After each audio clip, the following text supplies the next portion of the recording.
আমার নিজস্ব তহবিল থেকে আমি উনাকে 500 টাকা দিয়ে যাচ্ছি। প্রিয় দর্শক, আসসালামু আলাইকুম। ঐতিহ্যবাহী আটাজের উপজেলার ফতেহাবাদ ফতে আলী খান মজুমদার বাড়ির এই মহিলা দেখুন, এই মা অসুস্থ মা দেখুন, আপনাদের এরকম ধরনের মা বোন আছে সবার করে দেখুন, অসহায় অবস্থা, উনি ব্রেন টিউমারে আছেন ভাই, দেখুন 2টা বাচ্চা নিয়ে অসুস্থ। আপনারা দয়া করে উনাদের বিকাশ নাম্বারে টাকা দিবেন ভাই। আমি রুগী দেখতে আসছি ভাই, আমার একটু কষ্ট লাগছে, দেখুন উনার পুরো শরীর অবশ, উনি হাত লড়াইতে পারতেছে না, ডায়াবেটিস বিভিন্ন রোগী। আমি আমার তরফ থেকে আমার নিজস্ব তহবিল থেকে আমি উনাকে 500 টাকা দিয়ে যাচ্ছি। আপনারা দয়া করে আপনারাও যা পারেন, আপনাদের 500 1000 যা পারেন উনার বিকাশ নাম্বারে দিবেন। ধরেন আম্মা, আপনি এই নাম্বার, এই টাকাটা ধরেন, নেন।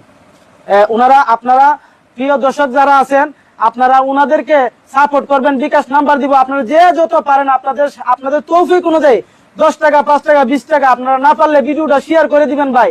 দেখুন ভাই, আপনারা এই অসহায় মায়ের পাশে দাঁড়ান। ব্রেন টিউমার হয়েছে, ওনাদের ব্রেন ক্যান্সার হয়েছে, ওনার চিকিৎসার জন্য 5 লক্ষ টাকার উপরে লাগে ভাই। দয়া করে আপনারা যারা আছেন এই ভিডিওটা শেয়ার করে দেন। আমাদের বাংলাদেশে যত বড় বড় কন্টেন্ট ক্রিয়েটর আছে এদের কাছে আপনারা ভিডিওটা পৌঁছে দেন, যেন এই মায়ের চিকিৎসার জন্য সবাই এগিয়ে আসে।